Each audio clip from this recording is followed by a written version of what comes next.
Si vous êtes un homme de plus de 50 ans et que vous commencez à remarquer les petits signaux, des hanches raides quand vous vous levez d'une chaise, des réactions plus lentes, un équilibre moins fiable, plus de fatigue qu'avant, écoutez bien.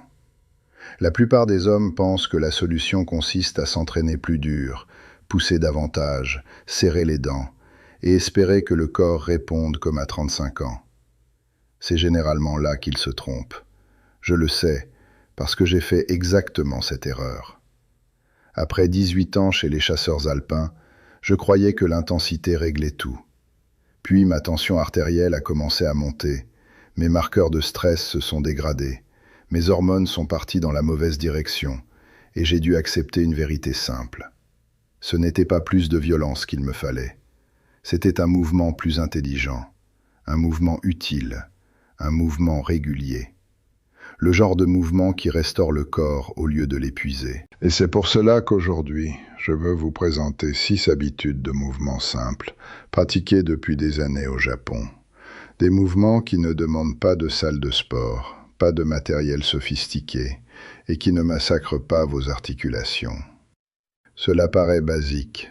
C'est précisément pour cela que la plupart des gens les négligent. Mais basique ne veut pas dire faible. Basique veut dire fondamental. Et si vous voulez rester fort, lucide et autonome en vieillissant, les fondations comptent. Alors, si vos genoux sont plus raides, si votre dos est plus tendu, si votre équilibre vous semble un peu moins sûr, restez avec moi. Parce que ces 6 mouvements peuvent vous aider à reconstruire ce que les hommes perdent le plus vite après 50 ans.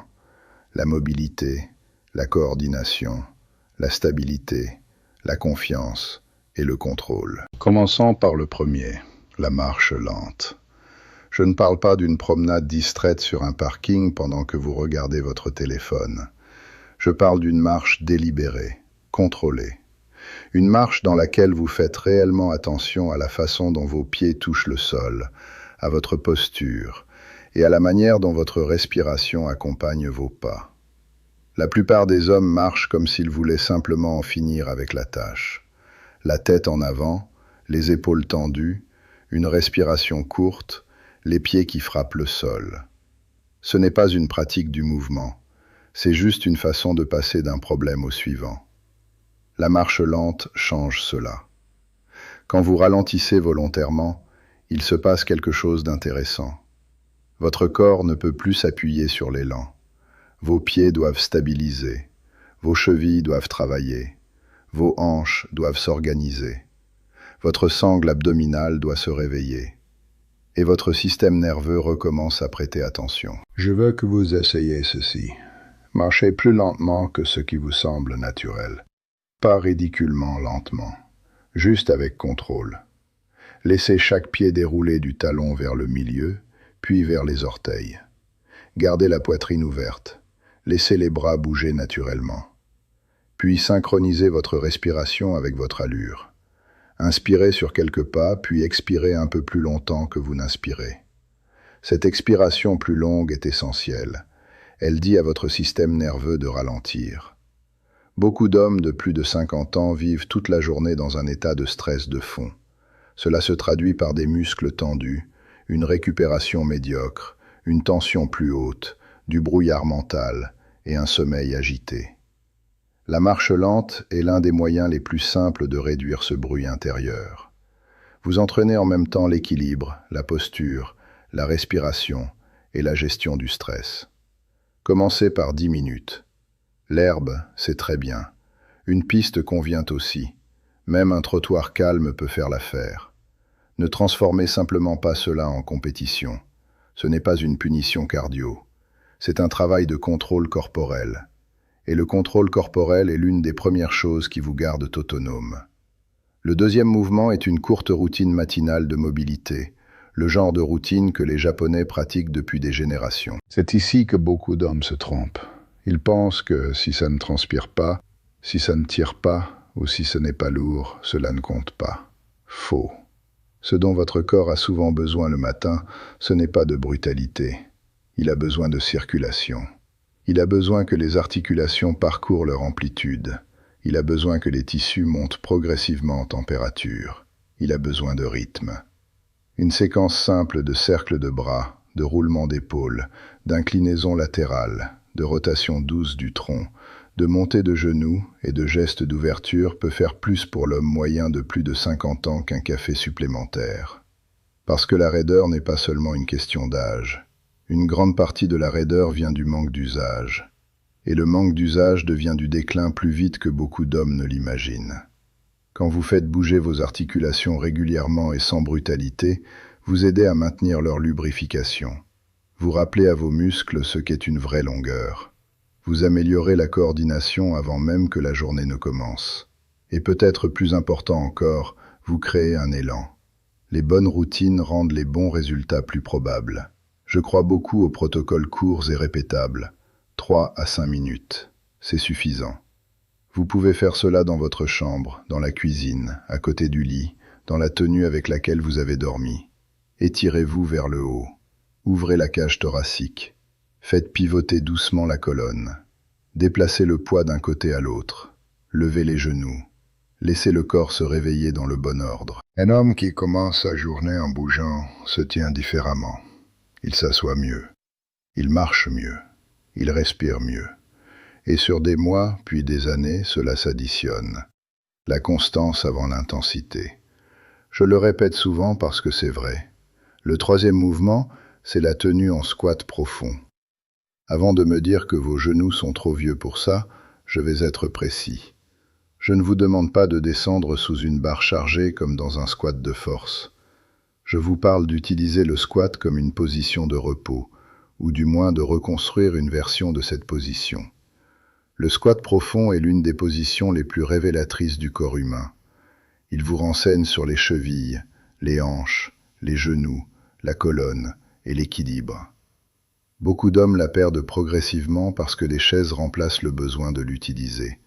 Puis un jour, ils se rendent compte qu'ils ne peuvent plus descendre, plus rester bas et plus remonter sans effort. Ce n'est pas seulement un problème de mobilité, c'est un problème de vie quotidienne. Si vous pouvez entrer dans une position de squat soutenu, même brièvement, vous entretenez la mobilité des chevilles et des hanches, tout en demandant au tronc et aux muscles posturaux de stabiliser. Et cela compte pour tout. Se relever du sol, soulever quelque chose correctement, monter les escaliers, bouger avec confiance. Voici comment je veux que vous commenciez. Placez-vous devant un support solide, un plan de travail, un encadrement de porte, le dossier d'une chaise stable. Tenez-vous. Laissez les hanches reculer et descendre autant que possible sans douleur. Peut-être que ce n'est qu'un quart de squat. Très bien. Peut-être la moitié. Très bien aussi. Si les talons se décollent, mettez une serviette roulée en dessous. Gardez la poitrine fière. Respirez. On ne force pas l'amplitude. On la mérite. Tenez 15 à 20 secondes. Remontez. Répétez quelques fois dans la journée. Avec le temps, votre corps réapprend le schéma. Et quand cela revient, la vie quotidienne devient plus simple. Les genoux vont souvent mieux quand les hanches et les chevilles font enfin leur travail. Le bas du dos va souvent mieux quand les hanches retrouvent un peu de liberté. Le corps fonctionne comme cela. Un maillon faible finit toujours par devenir le problème de tout le monde. Le quatrième mouvement, c'est la tenue sur une jambe. Cela paraît presque trop simple, et c'est précisément pour cela que c'est sous-estimé. Mais ne vous trompez pas, votre capacité à tenir sur une jambe en dit long sur la manière dont vous vieillissez. L'équilibre ne concerne pas seulement vos pieds, il concerne la vision, l'oreille interne, les signaux nerveux, la stabilité du tronc, la force des hanches et la vitesse avec laquelle votre cerveau traite les changements de position. Quand l'équilibre commence à glisser, l'autonomie glisse juste derrière. Les chutes ne sont pas des accidents sortis de nulle part. Elles sont souvent le résultat d'un système d'équilibre qui n'a pas été entretenu. La station unipodale est l'une des façons les plus propres d'entraîner ce système. Mettez-vous près d'un plan de travail ou d'un mur. N'essayez pas de jouer les héros. La sécurité d'abord. Transférez votre poids sur un pied et décollez l'autre légèrement du sol. Cela suffit. Regardez droit devant vous. Ne bloquez pas votre respiration. Laissez le pied d'appui s'ancrer dans le sol. Laissez la cheville faire ses micro-corrections. Laissez la hanche stabiliser. Vous sentirez les petits muscles travailler. C'est exactement le but. Commencez par 20 secondes de chaque côté, puis montez à 30, puis 45, puis 1 minute. Quand cela devient plus facile, vous pouvez ajouter de petites rotations de tête, un léger mouvement de bras, ou vous mettre sur une serviette pliée pour augmenter la difficulté. Mais gagnez le droit de progresser. Ne sautez pas les étapes. Beaucoup d'hommes veulent des exercices avancés avant même de maîtriser le contrôle de base. C'est l'ego qui parle. La longévité, elle, demande de la discipline, pas de l'ego. L'une de mes façons préférées d'intégrer cela au quotidien, c'est de le faire pendant le brossage des dents ou pendant que le café passe. Attachez l'habitude à quelque chose que vous faites déjà. C'est comme cela qu'on transforme un exercice utile en automatisme de vie. Et le bénéfice est réel. Meilleur équilibre, pieds et hanches plus solides, conscience corporelle plus fine et davantage de confiance dans vos déplacements. Le 5e mouvement, c'est la position au sol et les transitions sol debout. C'est l'un des marqueurs les plus clairs du vieillissement fonctionnel. Pouvez-vous descendre au sol avec contrôle? Pouvez-vous vous y asseoir confortablement? Pouvez-vous vous relever sans avoir l'air de sortir d'un mauvais plaquage? Cela compte. Parce que la vie ne se passe pas toujours à hauteur de taille. Les petits-enfants sont au sol. Les objets qu'on fait tomber sont au sol. Certaines urgences se passent au sol. Et le jour où un homme perd la capacité de descendre et de remonter en sécurité, son monde devient plus petit. Ce qui rend les transitions au sol si puissantes, c'est qu'elles entraînent plusieurs systèmes à la fois. Il faut de la mobilité de hanches, de la mobilité de genoux, du contrôle du tronc, de la coordination, une conscience de l'espace et de la force. C'est beaucoup de valeur pour un seul schéma de mouvement. Commencez simplement. Utilisez un canapé, une chaise ou un banc.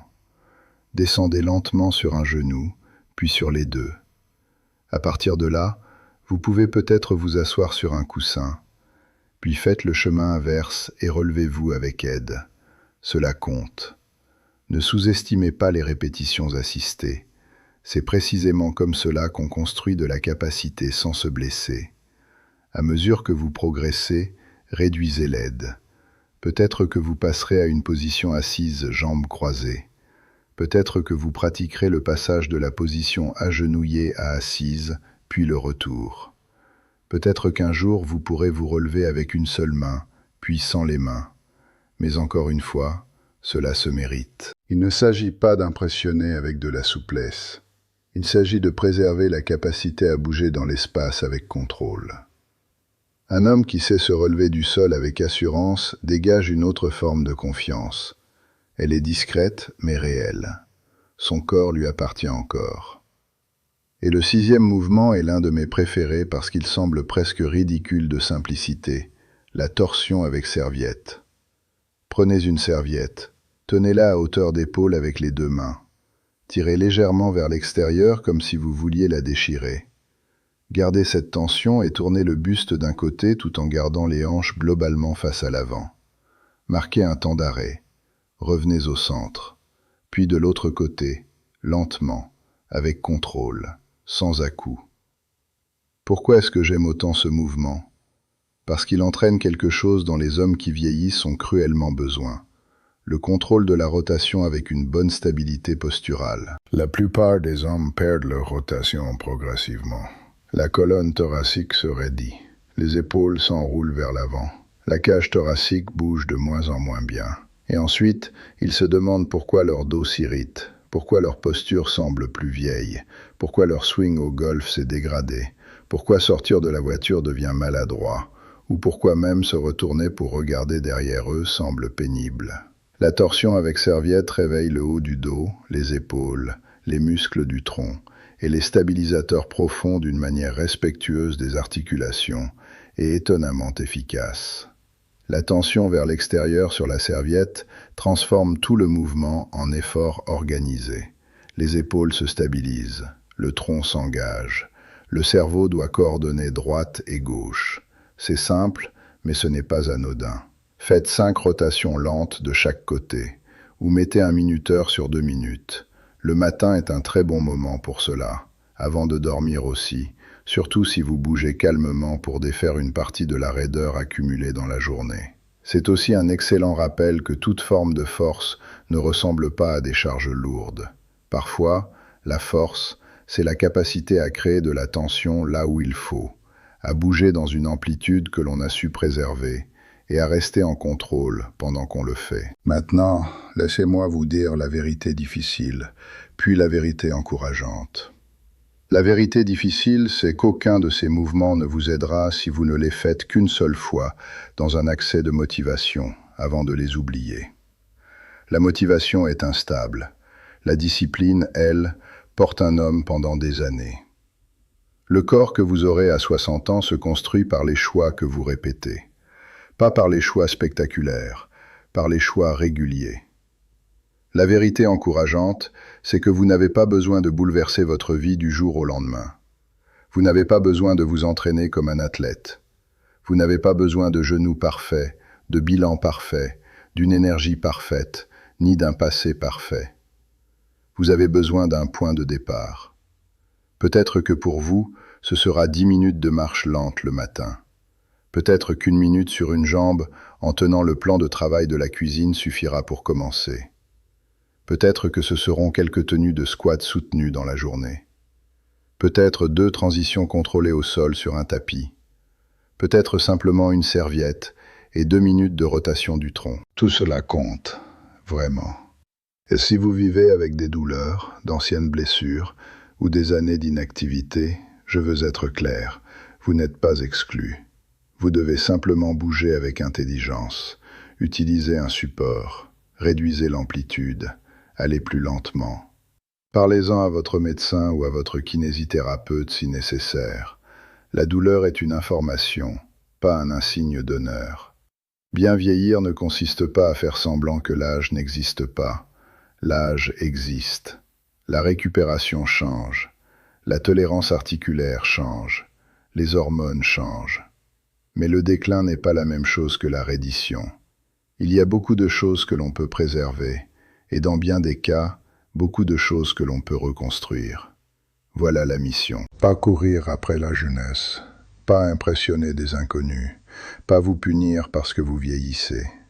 La mission, c'est de rester utile, capable, fort, stable et autonome aussi longtemps que possible. C'est cela qui compte.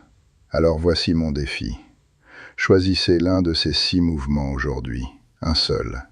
Faites-le pendant 1 ou 2 minutes. Demain, recommencez. Puis encore le jour suivant. Construisez d'abord l'habitude, ensuite le volume. Construisez d'abord le schéma, ensuite la performance. Parce que la force n'a pas de date d'expiration, mais elle demande de l'entretien. Et si personne ne vous l'a dit récemment, laissez-moi vous le dire franchement. Vous n'êtes pas trop vieux, et vous n'avez pas terminé. Vous ne faites que commencer.